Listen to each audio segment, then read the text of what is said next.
पसीने की स्याही से जो लिखते हैं अपने इरादों को, उनके मुकद्दर के पन्ने कभी कोरे नहीं हुआ करते।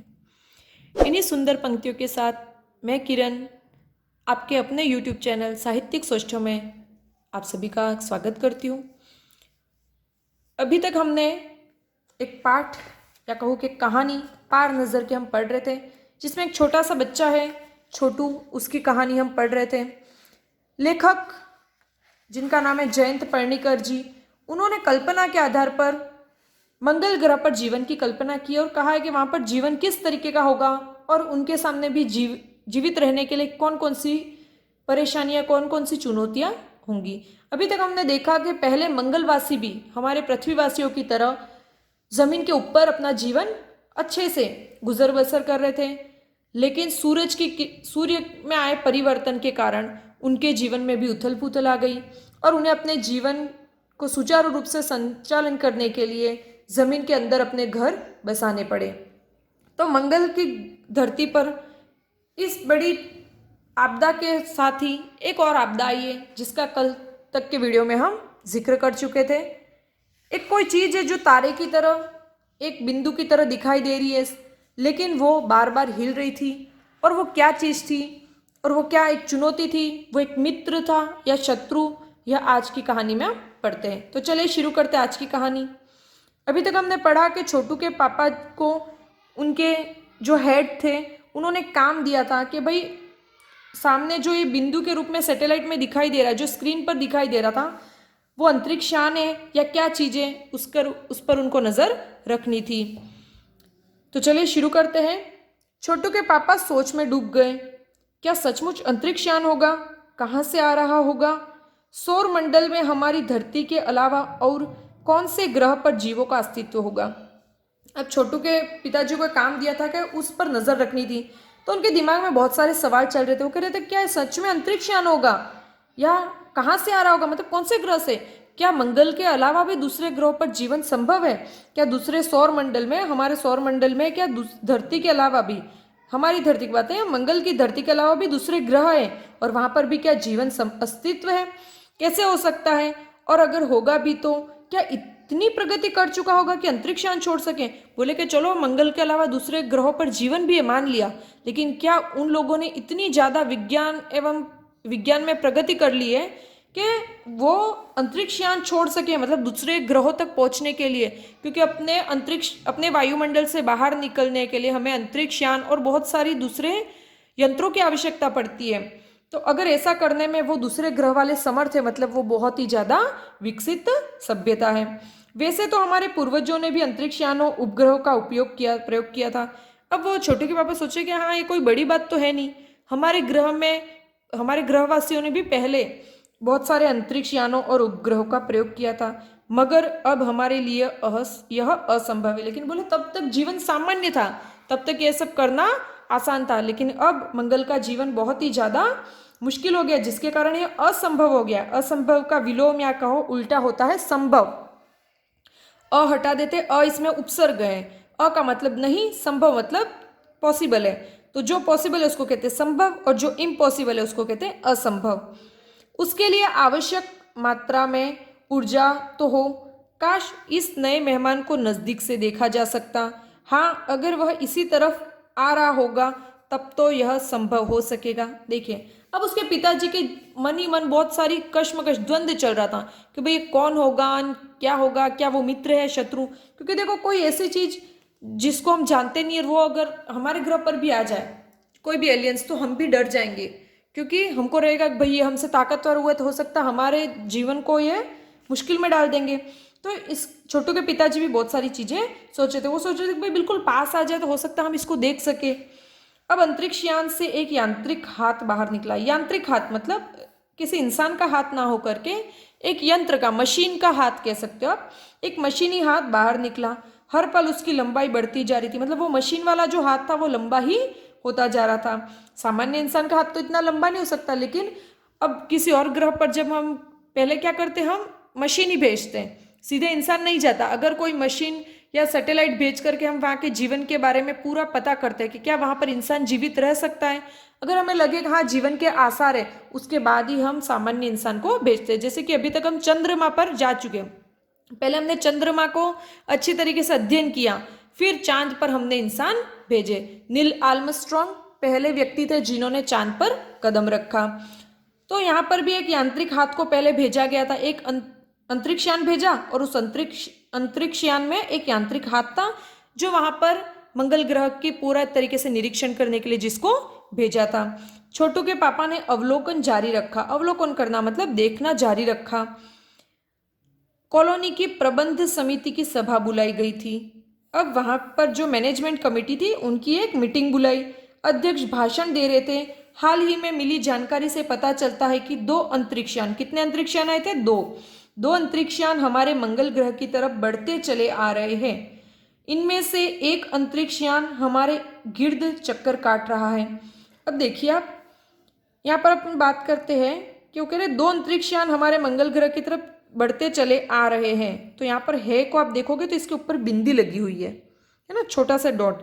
लेकिन यहाँ पर इनमें से एक अंतरिक्षयान हमारे गिर्द चक्कर काट रहा है, यहाँ पर है के ऊपर बिंदी नहीं लगी। जब एक वचन में है का प्रयोग होता है तब वो उस पर बिंदी नहीं लगती है, लेकिन एक से अधिक, चाहे 2 हो, 4 हो, 10 हो, उसमें है पर बिंदी लग जाती है। तो वाक्य एक वचन में या बहुवचन में उसकी पहचान इस तरीके से भी की जा सकती है। कंप्यूटर के अनुसार यह अंतरिक्षयान नजदीक के ही किसी ग्रह से छोड़े गए हैं। अब कंप्यूटर के अनुसार यूं लग रहा था कि अंतरिक्षयान जो है वो आसपास ही, मंगल ग्रह के आसपास ही कोई ग्रह है जहाँ से आए हुए। ऐसी हालत में हमें क्या करना चाहिए, इसकी कोई सुनियोजित योजना बनानी जरूरी है। नंबर 1, आपका क्या ख्याल है?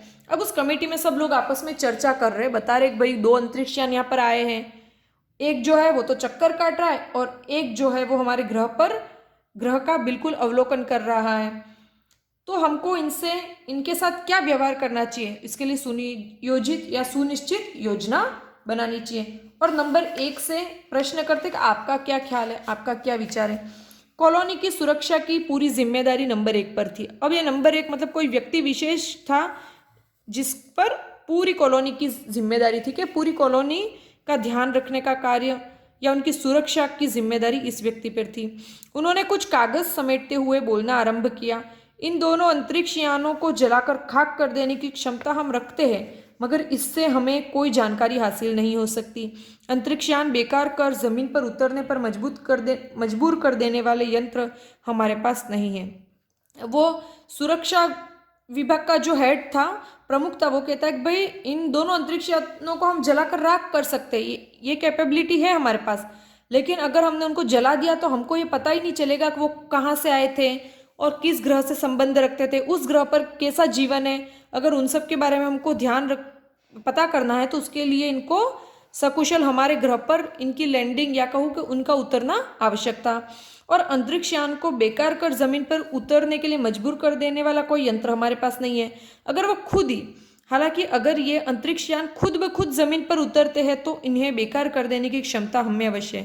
बोले हम उनको बेकार, हवा में तो बेकार नहीं कर सकते, लेकिन हाँ अगर ये खुद ब खुद हमारे ग्रह पर उतर जाए उसके बाद हम इनको बेकार कर सकते हैं। मेरी जानकारी के अनुसार इन अंतरिक्षयानों में सिर्फ यंत्र है, किसी तरह के जीव उनमें सवार नहीं है। वो बोल रहा है कि भाई जहाँ तक मुझे जानकारी है कि दोनों जो अंतरिक्षयान है उनमें सिर्फ और सिर्फ यंत्र है, कोई जीवित इंसान नहीं है। मतलब एक जो रोबोट है वो चला के लेके आ रहा है इसको। नंबर 1 की बात सही लगती है। नंबर 2 एक वैज्ञानिक थे।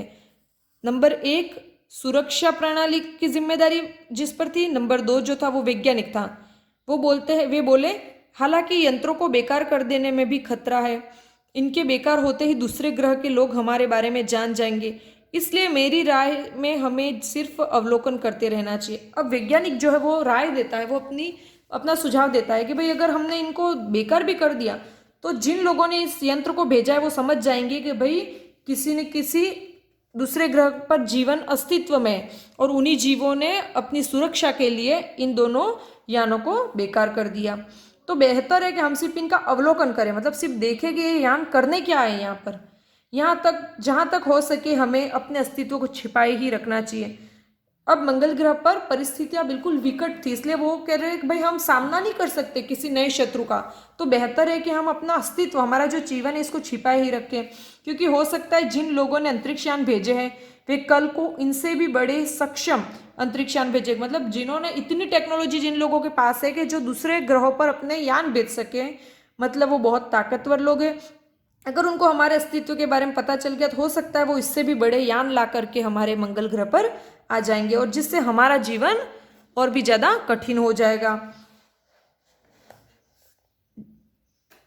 हमें यहाँ का प्रबंध कुछ इस तरह रखना चाहिए जिससे इन यंत्रों को यह गलत फहमी हो कि इस जमीन पर कोई भी चीज़ इतनी महत्वपूर्ण नहीं है कि जिससे वे लाभ उठा सके।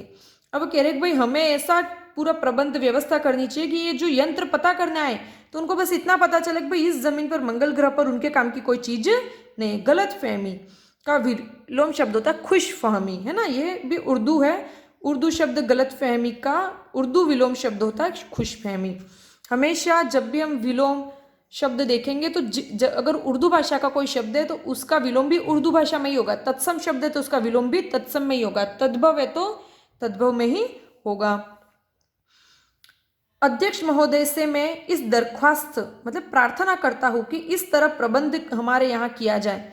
नंबर 3 सामाजिक व्यवस्था का काम देते हैं। अब ये जो सुझाव था कि नंबर 3 कहते हैं कि भाई हमको ऐसी, अध्यक्ष महोदय से मैं दरख्वास्त करता हूँ कि हमारे लिए यहाँ पर ऐसी व्यवस्था की जाए कि ये जो यान पता करने आए तो उनको हमारे यहाँ जीवन है इसके बारे में कोई भनक भी ना लगे।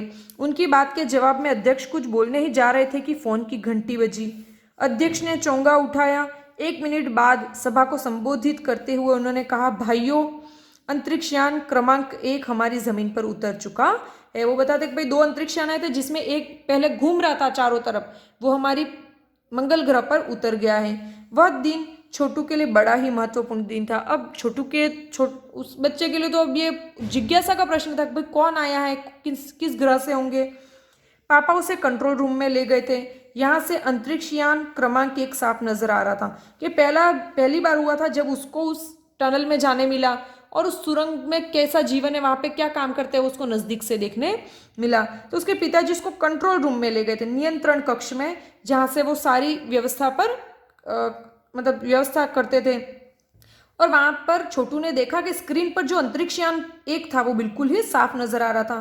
कैसा अजीब लग रहा है यहाँ, इसके अंदर क्या होगा पापा। अब छोटू बोलता है भाई कैसी अजीब सी चीज़ है, इसके अंदर क्या होगा, अभी नहीं बताया जा सकता। दूर से ही उसका निरीक्षण जारी। बोले कि अभी पता नहीं, दूर से हम देख रहे, उस पर बराबर हमारा ध्यान है, उसके हर अंग पर हमारा नियंत्रण है। वक्त आने पर ही हम अगला कदम उठाएंगे, छोटू के पापा ने बताया। पिताजी उसको कहते हैं भाई अभी इसके बारे में कुछ भी नहीं कहा जा सकता, लेकिन जब भी हमको कुछ लगेगा, वक्त आएगा, तब हम अगला स्टेप या अगला कदम उठाएंगे।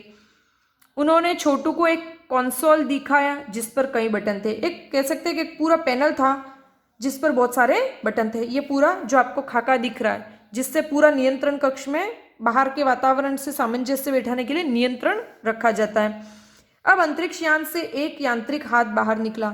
अब देखते हैं कि पहले तो अंतरिक्षयान मंगल ग्रह की जमीन पर उतरता है, फिर अब उसके अंदर से कोई एक मशीनी हाथ निकलता है।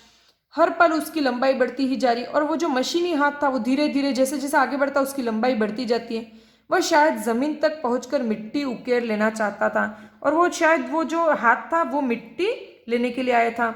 सब लोग स्क्रीन पर दिखाई दे रही अंतरिक्षयान की इस हरकत को ध्यान से देख रहे थे, और मंगल ग्रह के वासी जो उस कंट्रोल रूम में थे वो सारे इसको देख रहे थे, सिवा एक के उसका ध्यान और ही था, कहीं और ही था।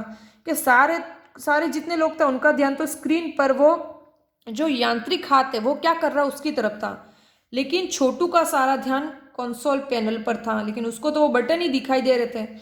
कंसोल का एक बटन दबाने को उसकी इच्छा को वह रोक नहीं पाया। उसको था कि भाई इतने सारे बटन है, मुझे तो ये बटन दबाना है। वह लाल लाल बटन उसे बरबस अपनी तरफ खींच रहा था। क्या उस कंसोल पैनल पर एक लाल बटन था जिसको बार बार उसको हो रहा है कि भाई इसको बजा दूं बस एक बार, और सहसा खतरे की घंटी बजी। इतने में उसकी इच्छा थी, तो उस छोटे बच्चे को पता नहीं था कि इसका क्या परिणाम निकलेगा।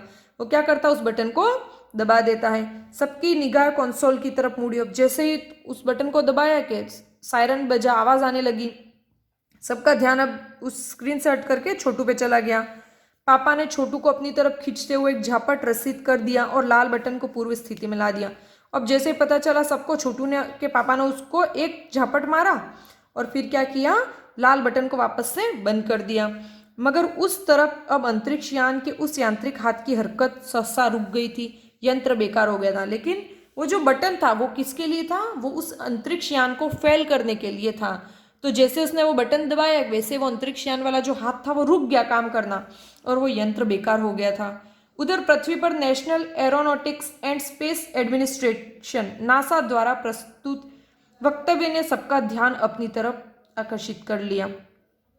अब national aeronautics and space administration मतलब हम शॉर्ट में कहें तो नासा जो एक विभाग है, या कहूँ कि जो अंतरिक्ष में जितनी भी अंतरिक्ष पर अंतरिक्षयान भेजना, उपग्रह, इन संबंधी सारी काम जो करता है, उस विभाग के द्वारा सारे लोगों को ध्यान आकर्षित करते हुए कहा गया कि मंगल की धरती पर उतरा हुआ अंतरिक्षयान वाइकिंग, ये जो यान आया था उसका क्या नाम था? वाइकिंग, अपना निर्धारित कार्य कर रहा है।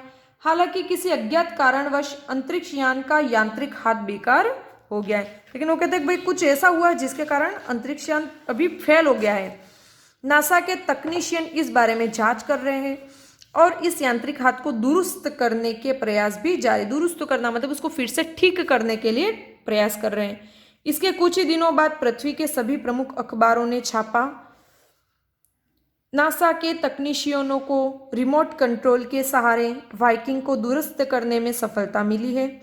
यांत्रिक हाथ ने अब मंगल की मिट्टी के विभिन्न नमूने इकट्ठे करने का काम आरंभ कर दिया है।